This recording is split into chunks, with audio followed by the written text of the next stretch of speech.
صفحہ نمبر 25 رکوع سے سبق شروع ہو رہا ہے۔ اعوذ باللہ من الشیطان الرجیم، بسم اللہ الرحمن الرحیم،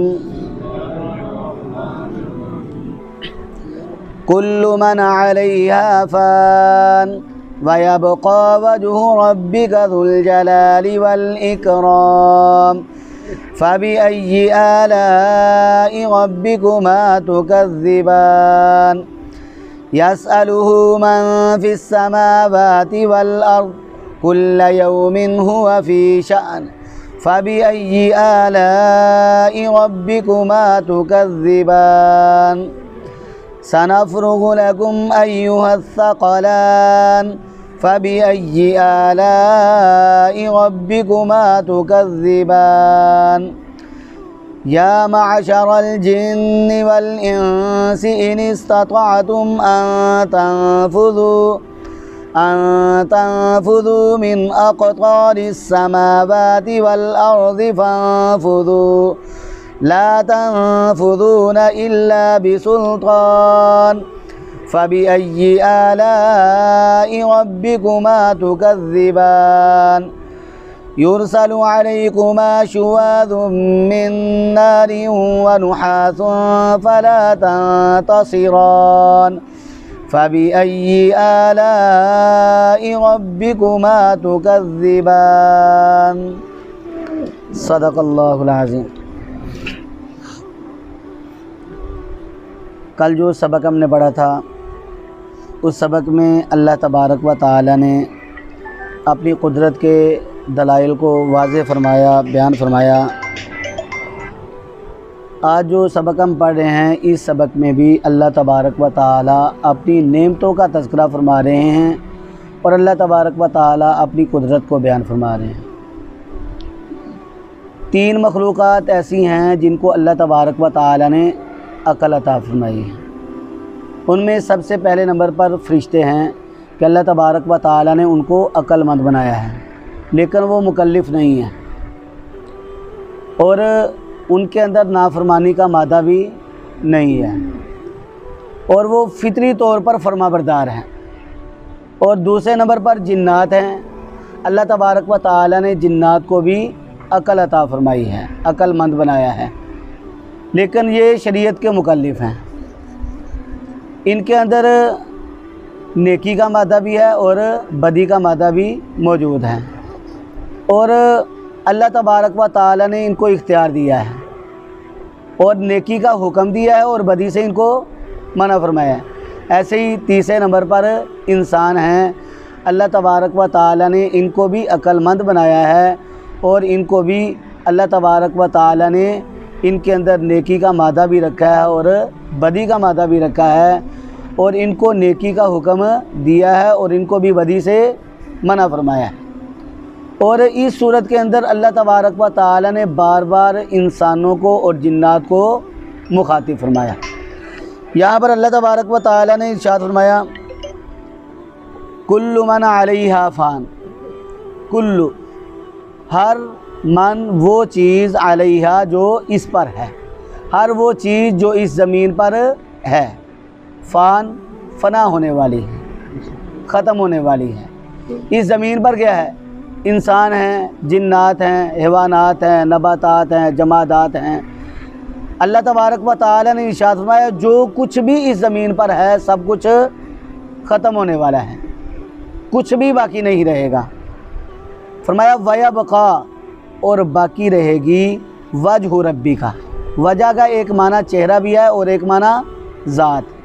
وَيَبْقَى، اور باقی رہے گی وجہ ربی کا، آپ کے رب کی ذات، ذو الجلال، جو عظمت والی ہے، والاکرام، اور بزرگی والی ہے۔ اللہ کی ذات باقی رہے گی، اللہ کے سوا کوئی بھی باقی نہیں رہے گا۔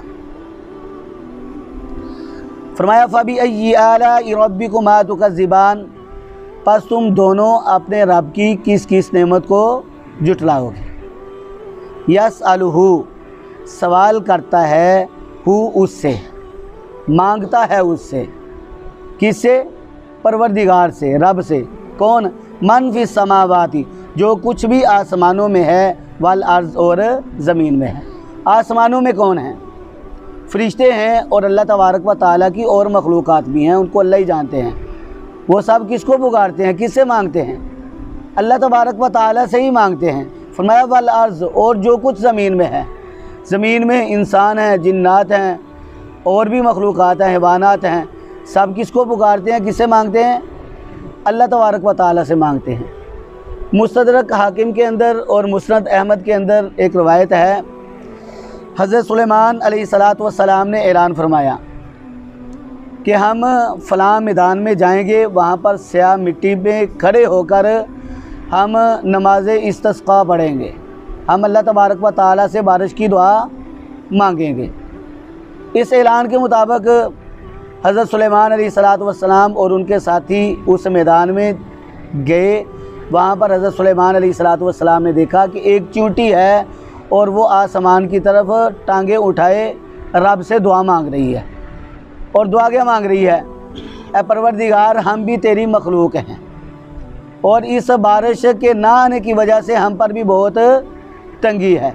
ऐ परवरदिगार, हमारे हाल पर रहम फरमा कर अपनी रहमत की बारिश बरसा दीजिए। हज़रत सुलेमान अलैहिस्सलातु वस्सलाम ने चींटी के मुंह से ये दुआ सुनी तो अपने साथियों से कहा, ऐ मेरे साथियों, दौड़ो भागो, चींटी ने अल्लाह की बारगाह में दुआ मांगी है बारिश की, उसकी दुआ कबूल हो गई है, हमारे घरों में पहुंचने से पहले पहले बारिश आ जाएगी। तो देखिए, चींटी एक छोटी सी चींटी है, वो भी किससे मांग रही है? अल्लाह तबारक व तआला से मांग रही है। तो फरमाया ज़मीन व आसमान में जितनी भी मखलूक़ात हैं वो सब की सब अल्लाह तबारक व तआला से ही सवाल करती हैं, अल्लाह से मांगती हैं। और हदीस में आता है, आका अलैहिस्सलातु वस्सलाम ने इरशाद फरमाया, मल्लम यसअलिल्लाह यग़ज़ब अलैहि, जो अल्लाह तबारक व तआला से नहीं सवाल करता, अल्लाह से नहीं मांगता, अल्लाह ताला उससे नाराज़ हो जाता है। इसको यूँ समझ लीजिए, एक घर के अफराद हैं, वो अपने सरपरस्त से नहीं मांगते, किसी और से मांगते हैं। मोहल्ले में किसी से जाकर मांग लिया, अपने हमसायों से मांग लिया। अब सरपरस्त को गुस्सा आएगा, वो कहेगा कि मैं इसका सरपरस्त हूँ, मुझे छोड़कर मोहल्ले वालों से मांगता फिर रहा है। ऐसे ही बीवी है, अपने खामद से कुछ मांगने की बजाय किसी दूसरे के सामने जाकर हाथ फैलाती है, तो खामद को गुस्सा आएगा कि मेरी बीवी होकर किसी और से मांगती है। अब अल्लाह तबारक व तआला खालिक हैं, मालिक हैं, अल्लाह तबारक व तआला को भी गज़ब आता है। जब हम अल्लाह से नहीं मांगेंगे, किसी और से मांगेंगे, तो अल्लाह तबारक व तआला को भी गज़ब और गुस्सा आएगा। तो अल्लाह तबारक व तआला ने इरशाद फरमाया, यसअलुहु मन फिस समावाति वल अर्ज़, सवाल करता है उससे जो कुछ भी आसमानों में है, वल अर्ज़ और ज़मीन में। कुल्ल यौमिन, हर दिन, हुआ फ़ी शान, वो एक शान में है, हर दिन वो एक हालत में है। वो जिसे चाहता है बादशाह बना देता है, जिसे चाहता है गधा बना देता है, जिसे चाहता है सेहत अता करता है, जिसे चाहता है बीमार कर देता है, जिसे चाहता है मार देता है, जिसे चाहता है ज़िंदा कर देता है, जिसे चाहता है इज़्ज़त दे देता है और जिसे चाहता है ज़िल्लत दे देता है। अल्लाह ने इरशाद फरमाया, फ़बिअय्यि आलाइ रब्बिकुमा तुकज़्ज़िबान, बस तुम दोनों अपने रब की किस किस नेमत को जुटलाओगे। सनफ़्रुगु, अन करीब हम फारिग होंगे, लकुम तुम्हारे लिए, अय्युहस सक़लान, ए दो भारी काफ़िलों, ए दो भारी चीज़ों। यहाँ पर इमाम बाक़िर रहमतुल्लाह अलैह सिकल का मानी करते हैं बोझ को। यहाँ पर अल्लाह तबारक व तआला ने इरशाद फरमाया, हम फारिग होंगे तुम्हारे लिए, ए दो भारी काफ़िलों। अब देखिए, इंसानों को और जिन्नात को क्या कहा गया है? भारी काफ़िलों। अब इंसान इससे ज़्यादा वज़नी तो बैल, भैंसे, हाथी वगैरह होते हैं, लेकिन इंसान को क्यों भारी कहा गया है? और ऐसे ही जिन्नात जो हैं वो तो इंसान से भी ज़्यादा हल्के होते हैं, उनको भी अल्लाह तबारक व तआला ने क्या कहा? भारी। तो हज़रत इमाम बाक़िर रहमतुल्लाह अलैह फरमाते हैं कि इंसान का वज़न नहीं है, जिन्नात का वज़न नहीं है, हाँ उन पर जो अहकामात अल्लाह तबारक व तआला ने नाजिल फरमाया है उनका बोझ है। तो फरमाया, अय्युहस सक़लान, ए दो भारी काफ़िलों। अल्लाह तबारक व तआला ने सूरतुल अहज़ाब के अंदर आयत नंबर 72 पारा नंबर 22 अल्लाह ने इरशाद फरमाया इन्ना अरज़नल अमानत अलस समावाति वल अर्ज़, बेशक हमने पेश की अमानत आसमानों पर और ज़मीन पर, वल जिबाल और पहाड़ों पर, फ़अबैना अन यहमिलनहा, बस उन्होंने इनकार कर दिया इस बात से कि वो इसको उठाएं, व अशफ़क़ना मिनहा, और वो इससे डर गए, व हमलहल इंसान, और इसको उठाया किसने? इंसान ने। तो वो अमानत जो अल्लाह तबारक व तआला ने इंसानों को और जिन्नात को अता की है उसका बोझ है। तो अल्लाह तबारक व तआला ने इरशाद फरमाया फ़बिअय्यि आलाइ रब्बिकुमा तुकज़्ज़िबान, बस तुम दोनों अपने रब की किस किस नेमत को जुटलाओगे। या माशर अल जिन्नी, या माशर ए जमात, अल जिन्नी जिन्नात की, वल इंसी और इंसानों की, इन इस्तताअतुम अगर तुम ताकत रखते हो, अन तनफुज़ू इस बात की कि तुम निकल जाओ, मिन अक़तारि समावाति आसमान के किनारों से, वल अर्ज़ और ज़मीन के, फ़नफुज़ू बस तुम निकल जाओ। अल्लाह तबारक व तआला ने चैलेंज कर दिया इंसानों को और जिन्नात को कि अगर तुम मेरी नाफरमानी करके मेरी गिरफ्त से बचकर निकल सकते हो तो बचकर दिखाओ। अल्लाह तबारक व तआला ने इरशाद फरमाया सारी कायनात मेरी बनाई हुई है, आसमानों का बादशाह भी मैं हूँ और ज़मीनों का बादशाह भी मैं हूँ, तुम मेरी सल्तनत से भाग कर तो दिखाओ कि तुम कैसे भाग सकते हो। अल्लाह ने खुद ही इरशाद फरमा दिया ला तनफुज़ून, तुम नहीं निकल सकते, तुम नहीं भाग सकते, इल्ला बिसुल्तान मगर गलबे के साथ, सनद के साथ। सनद और गलबा तुम्हारे पास होगा तो तुम निकलोगे, तुम्हारे पास कोई गलबा नहीं है। जब गलबा ही नहीं है तुम्हारे पास, कोई सनद ही नहीं है, कोई वाज़ेह दलील ही नहीं है, तो फिर तुम अल्लाह की गिरफ्त से कैसे बच सकते हो। अब देखिए दुनिया के अंदर तो ये होता है कि कोई आदमी फंसता है तो वो एक मुल्क से दूसरे मुल्क में भाग जाता है, चलो जी गिरफ्त से बच गया, जान छूट गई। लेकिन ये सारी कायनात का मालिक कौन है? अल्लाह तबारक व तआला। सारी कायनात का बादशाह अल्लाह है। किस आसमान तले वो जाएगा, किस ज़मीन पर वो जाएगा कि जिसमें जाकर वो अल्लाह की गिरफ्त से बच सके। फरमाया कि वो नहीं बच सकेगा। फ़बिअय्यि आलाइ रब्बिकुमा तुकज़्ज़िबान, बस तुम अपने रब की किस किस नेमत को जुटलाओगे। युरसलु छोड़े जाएंगे, अलैकुमा तुम पर, शुवाज़ुम मिन नार आग के शोले। शुवाज़ शोलों को कहते हैं, मिन नार नार आग को कहते हैं। छोड़े जाएंगे तुम दोनों पर, शुवाज़ुम मिन नार आग के शोले, वनुहास और धुआं, फ़ला तंतसिरान बस तुम नहीं बदला ले सकोगे। अल्लाह तबारक व तआला ने इरशाद फरमाया तुम दोनों पर, ए इंसानों तुम पर भी और जिन्नात पर भी आग के शोले और धुआं छोड़ा जाएगा, बस तुम बदला नहीं ले सकोगे। यहाँ पर अल्लाह तबारक व तआला अपनी नेमतों का तज़किरा फरमा रहे हैं। और एक बहुत बड़ा पंडित हिंदू आर्य समाज का बानी दयानंद सरस्वती, वो बेअकल सा आदमी था, अकल से महरूम था। उसने कुरान पाक पर बड़े ही एतराज़ात किए। उसके एतराज़ात में से एक एतराज़ ये भी है, वो कहता है जी देखो कुरान का जो मुसन्निफ़ है, यानी अल्लाह तबारक व तआला के बारे में नाउज़ुबिल्लाह वो कह रहा है कि कुरान का जो मुसन्निफ़ है वो बार बार फ़बिअय्यि आलाइ रब्बिकुमा तुकज़्ज़िबान कहता है कि तुम अपने रब की किस किस नेमत को छुटलाओगे। तो क्या उसको ये भी नहीं पता कि आग के शोले और धुआं जो है वो नेमत है या गैर नेमत है?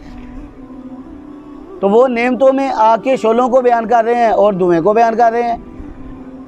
तो मुफस्सिरीन कराम रहमतुल्लाह अलैह, अल्लाह तबारक व तआला उनको जज़ा अता फरमाएँ, उन्होंने हमारे लिए बड़ी आसानियाँ पैदा फरमा दी। और उन्होंने जो एतराज़ात इसने उठाए या दूसरे लोगों ने उठाए उनके पूरे जवाबात दिए हैं। और मुफस्सिरीन में से उर्दू तफासीर जिन्होंने लिखी हैं उनमें शाह अब्दुल कादिर रहमतुल्लाह अलैह बहुत बड़े मुफस्सिर हैं और उर्दू तफासीर में उनकी तफसीर सबसे बेहतरीन तफसीर है। और 40 साल में उन्होंने तफसीर को मुकम्मल किया, लिखा। इसके बारे में मौलाना कासिम ननोतवी रहमतुल्लाह अलैह फरमाते हैं मुझे तो ये लगता है कि उनकी ये तफसीर जो है वो इल्हामी तफसीर है, यानी इल्हामी तर्जमा है। और حضرت عطا اللہ شاہ بخاری رحمۃ اللہ علیہ وہ فرمایا کرتے تھے کہ اگر اللہ تبارک و تعالی ہندوستان میں قرآن نازل فرماتے تو شاہ عبد القادر رحمۃ اللہ علیہ کی زبان میں نازل فرماتے۔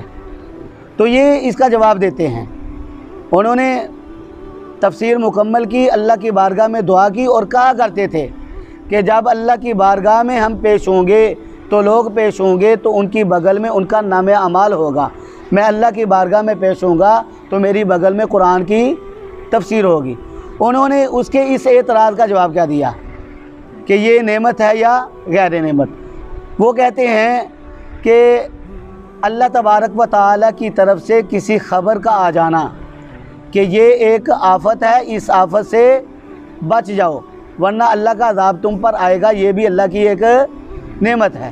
تو اللہ تبارک و تعالیٰ نے یہ بتلایا کہ اے لوگو تم میری نافرمانی سے بچ جاؤ اور میری نافرمانی سے بچ کر میرے احکامات پر عمل پیرا ہونے والے ہو جاؤ۔ اگر تم گناہوں سے باز نہیں آؤ گے تو پھر تم آگ کے شعلوں کی لپیٹ میں آ جاؤ گے اور دھوئیں کی لپیٹ میں آ جاؤ گے۔ اللہ تبارک و تعالیٰ نے اس کی خبر ہمیں دے دی تاکہ ہم اس سے بچ جائیں۔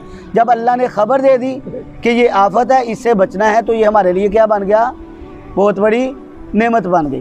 تو اللہ تبارک و تعالیٰ نے ارشاد فرمایا فَبِأَيِّ آلَاءِ رَبِّكُمَا تُكَذِّبَانِ، پس تم اپنے رب کی کس کس نعمت کو جھٹلاؤ گے۔ اللہ تبارک و تعالیٰ سے دعا ہے اللہ رب العزت ہمیں قرآن پاک کی سچی محبت عطا فرمائے۔ اللہ تبارک و تعالیٰ اس کی زیادہ سے زیادہ تلاوت کرنے والا، اس کو سننے والا، اس کو سمجھنے والا اور اس پر عمل کرنے والا بنائے۔ وآخر دعوانا ان الحمد للہ رب العالمین۔